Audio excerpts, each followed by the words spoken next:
Well, this just in, 93% of us are losing out. That is how many households' net worth declined between 2009 and 2011. I'm told it could have been even worse if we didn't get the meager recovery we did, which really makes me worry, Scottie and Hughes, if that's the best argument we can make. What do you think of that? I'm sitting there going, recovery? Who got a recovery?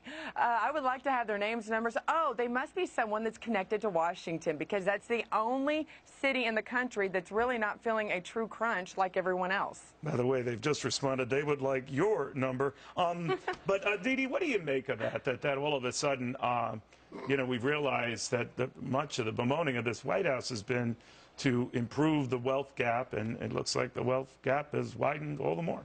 Yeah, of course, it's the middle class that are suffering here. And, you know, as far as the rich...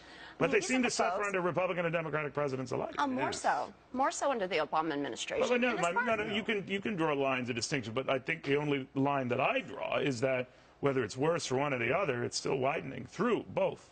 It is. And as far as the rich being picked on, I mean, these are the folks that are investing, and that's why they are doing well, because they take their money and invest it where other folks are going to buy the $200 tennis shoes, and they're going to buy these things that perhaps they can or cannot afford, and, you know, let the chips fall where they may on that. But I don't think the rich I disagree. Okay, the rich should not be penalized because they've worked hard, they've earned it, and they make more money because they've made smart investments. I don't think that's a bad thing. What do you think of that?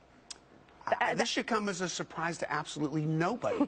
You don't agree with either one of us. And by the way, I can tell you who's enjoyed the recovery. Because we're doing a segment on it. I can tell you who's enjoyed the recovery, you know, responding to Scottie. You. The corporations who have seen record profits every quarter for the past 2 years. What we also see, though, is that none of that money is making it into the pockets of the middle and lower classes. And why do you think that is? Why don't you think those guys making all these profits are pouring it back into expanding? Because maybe they're nervous. Because the word free market has become code for greed. Get away from the greed. I always hear this argument a lot. If you have, you're printing money, right, then why aren't they expanding plant and equipment? Why are they sitting on piles of cash? They're whole companies.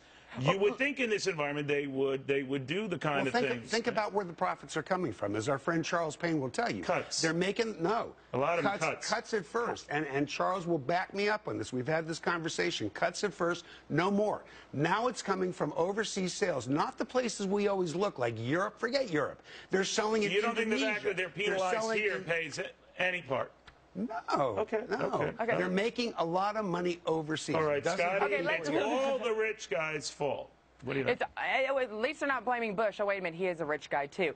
It's funny you mentioned printing money, because you have, I think you have Bernanke with his Xerox machine literally printing dollars in his office right now. And they're as false as this wonderful economy that the Obama administration sells us whenever they need to sell us a new economic plan. Then what do you make of Rick's point that if it is so bad, these Wall Street guys are having a nice ride? I mean, we've been running record after record. But that's the key. And the only people that are having a nicer ride are those in the government.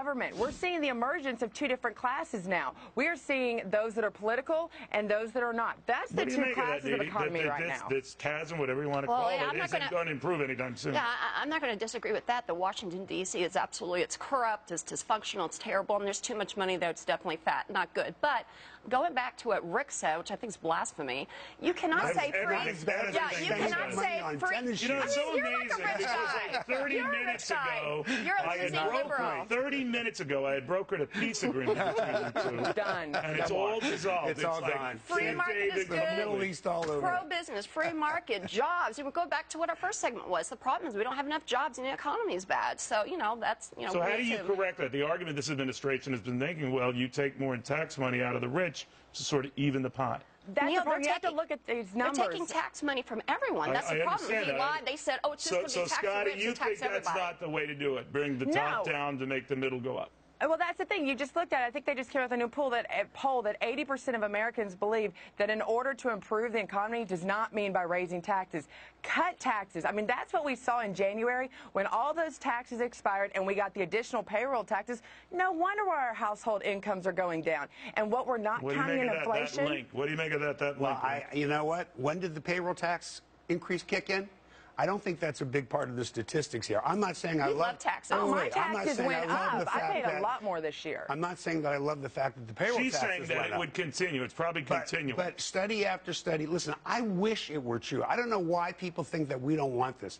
I wish you could lower taxes and get a better economy. Wouldn't that be awesome? It has happened. I would That's love what happened. It has Hello? really happened. It happened under Ronald Reagan. No, it actually Exactly. didn't. Yeah, all right. So It didn't. do you argue I that wish the it tax did. cuts that George Bush brought early on in a recession, Yes. that Well, look what mitigated? happened. No, wait a minute. We also had this little thing called 9/11, by the way, Yeah. and an implosion in the internet. Leaving that aside, will you argue that giving people more of their money than Washington their money helps improve money overall? I wish it did, honestly. It does. It's It not does. being It does. for Where does it taxes. go, And Rick? by the way, I'm not... The worst thing you do in an economy now is raise taxes. Let me finish the point. Because we're I am not firing on all arguing- cylinders now. I'm not arguing that raising taxes improves an economy. That's not what I'm saying. I'm simply saying You're that arguing we that know lowering that doesn't it help. doesn't seem to have an impact on it. You're a lawyer, right? Yeah, and okay, you know 'cause why? I can't understand Because a word where you're does saying. that- Because he likes to argue. I see. Where does that money go? It have to goes cut into spending. people's pockets. They don't spend it on other Drastically things. cut spending. All right. That's Well, the problem. bottom line is, guys, the chasm continues, and through Republican presidents, Democratic presidents, they can each point fingers at each other. But the bottom line is, the rich are getting richer, the poor are getting poorer, and we're not solving anything. Tomorrow, I'm going to try all over again.